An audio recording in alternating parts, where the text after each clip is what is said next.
Hi there and welcome to The Daily Gardener, and thank you for listening. I'm Jennifer Ebling, and today is March 4th, and there are just 16 days until the first day of spring. We're at the Sweet 16. Today we celebrate a man who wrote the book on growing and selling orchids. We'll also learn about a very special Arbor Day that was designed to honor Luther Burbank, the great plant breeder. And we'll hear a touching excerpt today about the final days of an incredible gardener, teacher, and friend.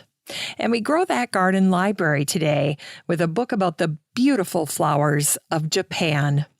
And finally, we'll wrap things up with a sweet little advertisement about the gladiolus and dahlias, two beautiful flowers that most gardeners are ordering and shopping for this month if they haven't already. But first, I just wanted to put a little plug in for Podchaser. If you get a chance and can head on over to leave a review for the show, I would greatly appreciate it. Recently, Barbara shared a review for The Daily Gardener. She wrote, "Thoughtful and unique gardening podcast. Lots of historical and practical information." And then Ann Sickinger left a very nice review of the show. She wrote, "I really enjoy the history of plants and gardening that Jennifer has obviously researched so thoroughly. I can't imagine how she comes up with all the interesting tidbits about the lives of plant lovers long past, but I enjoy hearing about them." Well, Anne, I have to tell you that I, for one, sometimes can't believe the lengths that I will go to find out botanical information. And sometimes I just have to say, enough. You have enough. And if you can't find anything today, we're going to cross our fingers that more material will become digitized and available to the public. And then all of us will be able to discover these stories for ourselves. But in the meantime, I'll continue to spend my days reading and writing about botanical history and literature, my two passions. In any case, I just want to say a quick thank you to Barbara and Anne for taking the time to review the show because it really means a lot to me. It's one of the ways that people find out about the podcast is if the podcast has good reviews. And so now with Anne's review, the show is up to 19 reviews, and I have a goal of getting 50 reviews for the podcast by the end of this year. So if you're listening and you can find some time in your week to head on over to podchaser.com, I would so appreciate a review from you. All right, it's time for curated garden news.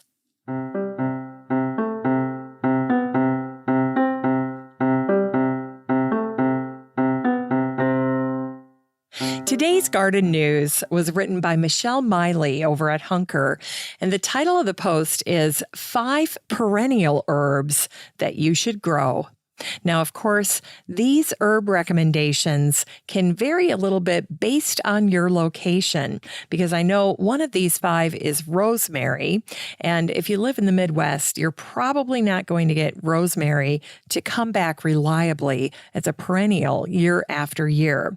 But I think her other recommendations are very, very good, including chives, one of my favorite perennial herbs. You know, chives are wonderful. And what I tell most gardeners is, generally speaking, you only need to start out with a couple of bunches of chives because in no time they will seed and you will have little chive plants popping up all over your garden. But they are wonderful, and they're so easy to eliminate if you decide you don't want it growing in a certain spot. So don't worry about that. And you know, another nice thing about chives that people sometimes forget is that the blossom really does make a good cut flower. You can put a beautiful little white chive pom-pom blossom. It's in the allium family. And so you get that wonderful little globe, that beautiful little white head on top of that chive stem. And they are really, really attractive in a bouquet. And then also, chives are wonderful friend makers. So if you have a neighbor that loves to cook, encourage them to come on over and snip some chives anytime they want to. I've always done that. It's a wonderful way to meet your neighbors, to offer cuttings from your garden. And I always like to put a few chives out by the mailbox or near the street. Because that way, if I do have a neighbor that wants to pop over and harvest, they don't have to go trooping through the entire garden. It's just right there on the edge of the property, and they can take care of it themselves. Just a fun neighborly thing to do. All right, well, if you would like to read about the 3 other perennial herbs that Michelle is recommending, let me see here. She's recommending sweet fennel, rosemary, already mentioned that one, oregano, and mint. Oh, and I know I want to talk about this quick for a second here before we close this out. With regard to mint, I think sometimes mint gets a bad rap because it can be so thuggish in the garden. But not all mints are created equal. You can think about the chocolate mints or the peppermints or the spearmints. And some of them are just not going to be as aggressive, but you'll have to experiment a little bit with this. So don't treat them all like they're going to go gallivanting through your garden. Some will, but some will not. And as for my garden, when it comes to apple mint, my favorite mint, I do let that one go wherever it wants in my garden within reason. Again, for me, mint is very easy to eliminate. I just pull it. It's not a big deal, especially the apple mint. And it gets very tall. In my garden back in Maple Grove, it's not uncommon to see it almost reaching 3 feet tall. And I love, love, love the big, soft leaves of apple mint. So if you've never tried growing that one, give that one a try. That's a fantastic mint. All right, now we can be done with curated garden news for today. If you would like to check out this post by Michelle, it's so easy to do. Just head on over to the Facebook group for the show. When you get there, search for the word herb, and Michelle's post will pop right up. And if you're not in the group, no big deal. Just search for Daily Gardener Community, where you'd search for a friend, and then request to join. I'd love to meet you in the group. It's time for today's Botanical History.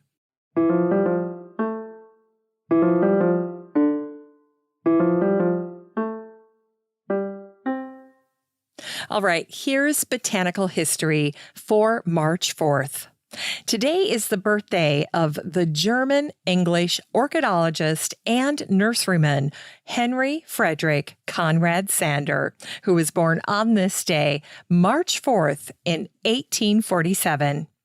As a young man of 20 years old, Conrad met the Czech plant collector Benedict Rezel.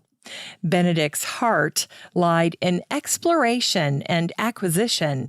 He did not enjoy the marketing and sales aspects of plant hunting. Instead, those skills were Conrad's strengths, and the two men struck up a business plan that left Benedict free to explore and collect, and Conrad to grow, grow, grow, and sell, sell, sell.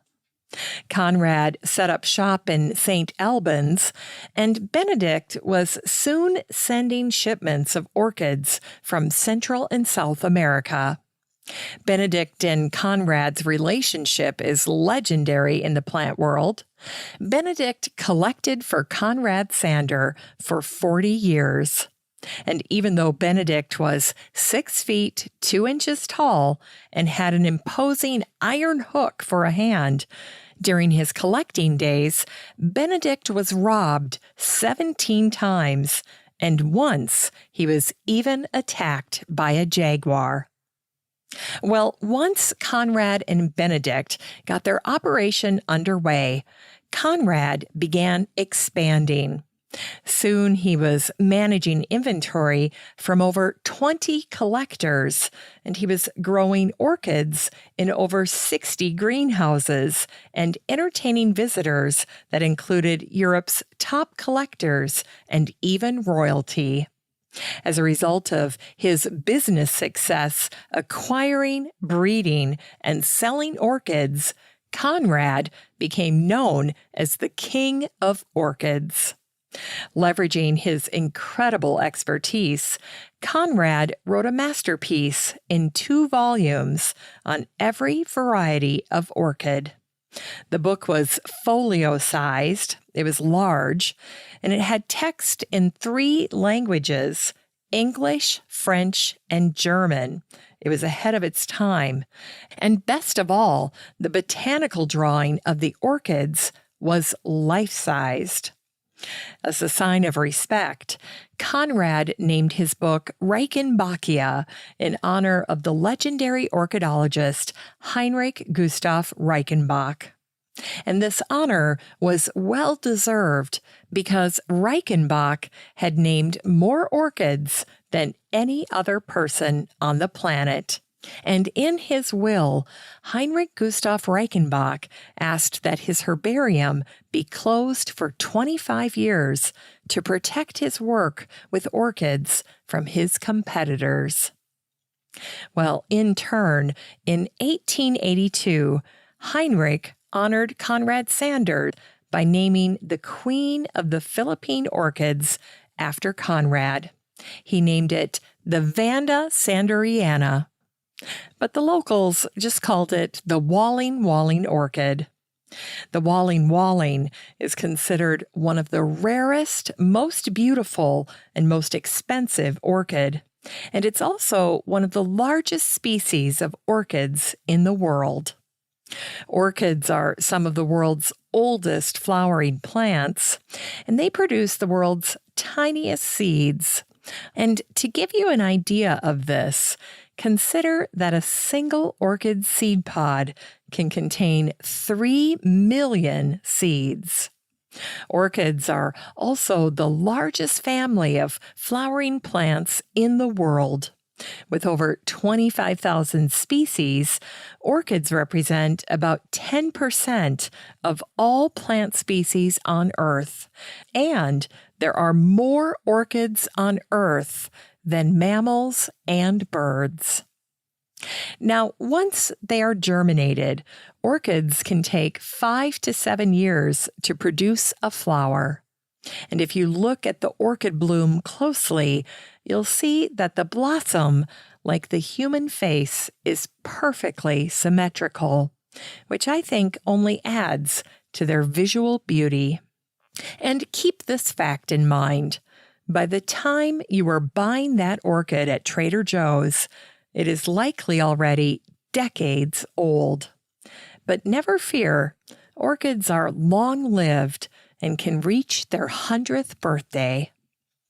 The vastness and complexity of orchids can be frustrating.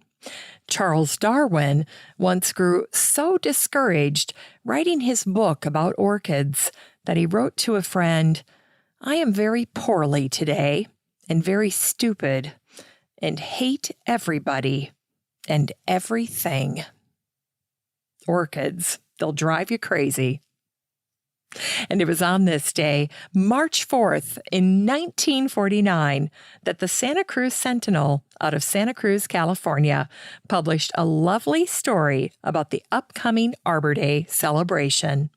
Now, this story first caught my attention because it features a wonderful photo of a tree being pruned, and it had this caption: "Santa Rosa citizens to plant trees in commemoration of birth of famed Luther Burbank, nurseryman Joe Badger, who in his youth used to steal fruit from Luther Burbank's trees, prunes a flowering plum tree as Burbank's widow looks on Arbor Day, which this year, 1949, will commemorate the 100th anniversary of the birth of the great horticulturist.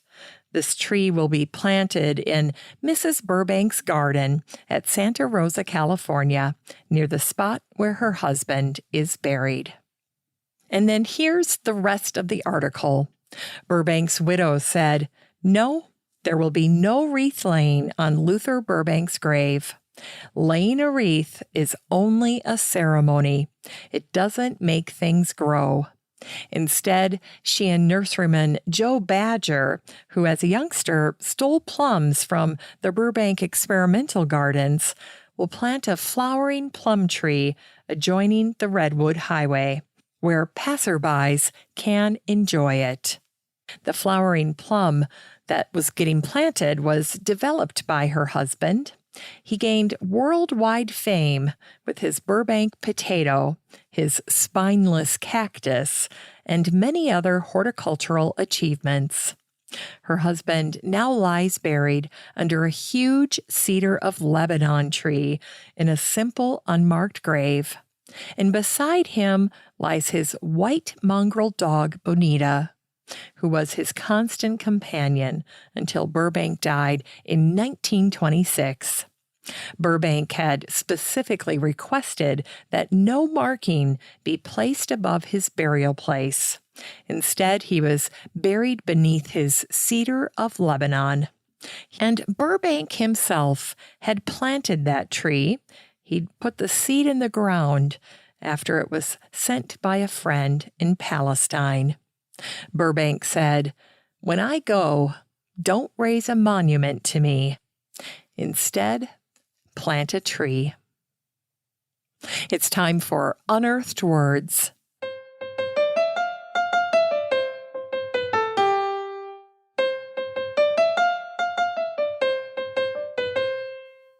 In Unearthed Words, today's words are by Wendy Johnson, the garden writer, from her book, Gardening at the Dragon's Gate. This excerpt is from her first chapter, Valley of the Ancestors. We were not to live and practice with Alan Chadwick again until 8 years later, when he returned to Green Gulch at the end of his life. Despite the unrelenting grip of his illness, Alan continued to rage against the dying of the light. He announced with dignity, "I intend to be in the garden tomorrow." "We will welcome you," I murmured. Alan never made it to the garden. Instead, we brought the garden to him. I cut armloads of fresh flowers for him every few days.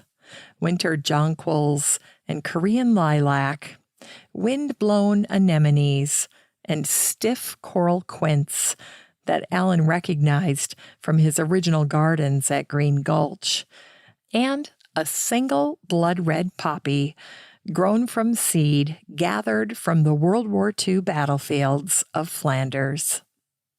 During these months, the garden itself upwelled with a rare treasure trove of bloom, and Alan drank long draughts from the bottomless pool of flowers.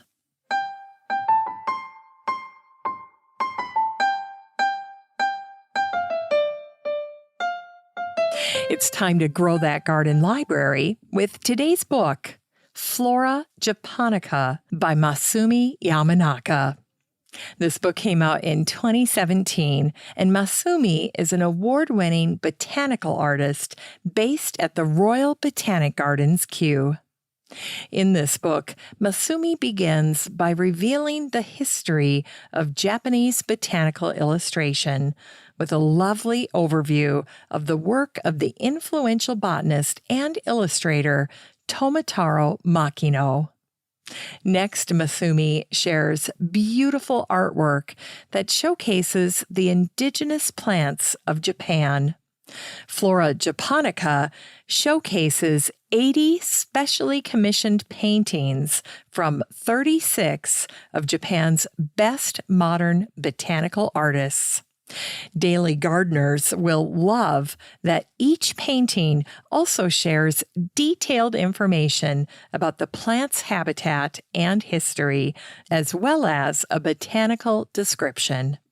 This book is 240 pages of the botanical art that highlights Japan's glorious and incomparable flora. You can get a copy of Flora Japonica by Masumi Yamanaka and support the show by using the Amazon link in today's show notes for around $4. This book is such a deal, so I hope you get one of those copies at that price.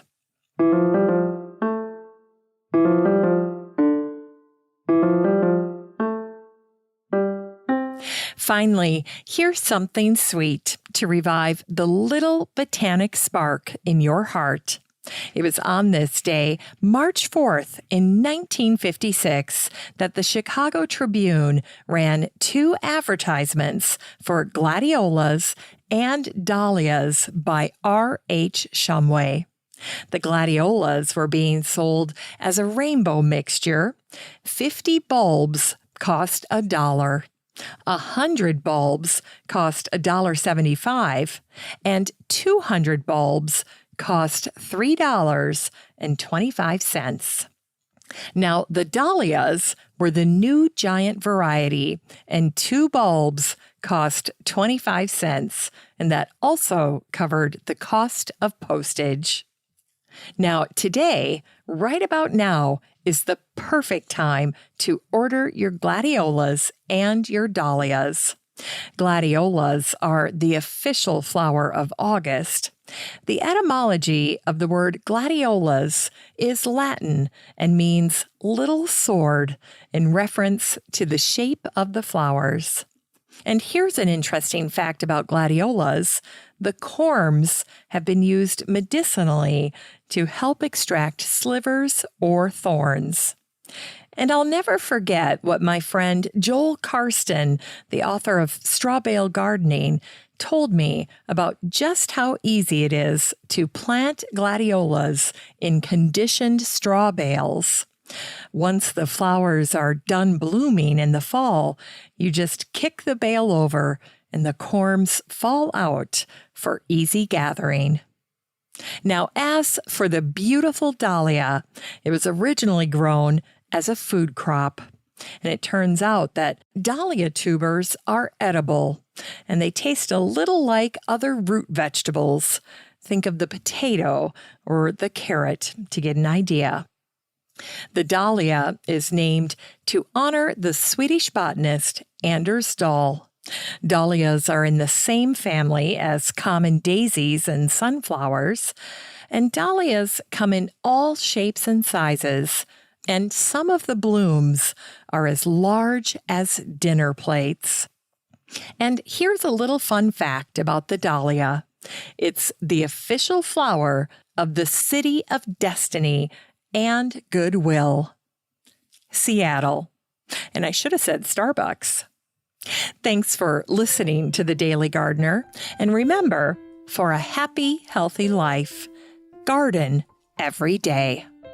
Hey, thanks for spending part of your day with The Daily Gardener. If you want to read even more botanical brevities, just head on over to thedailygardener.org. That's where you can find all the stories, biographies, and books that I share on the show.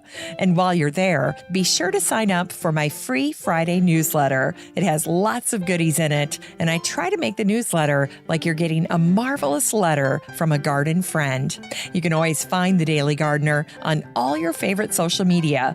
You can follow the show on Twitter, and you have a standing invitation to join the free Facebook group for listeners of the show.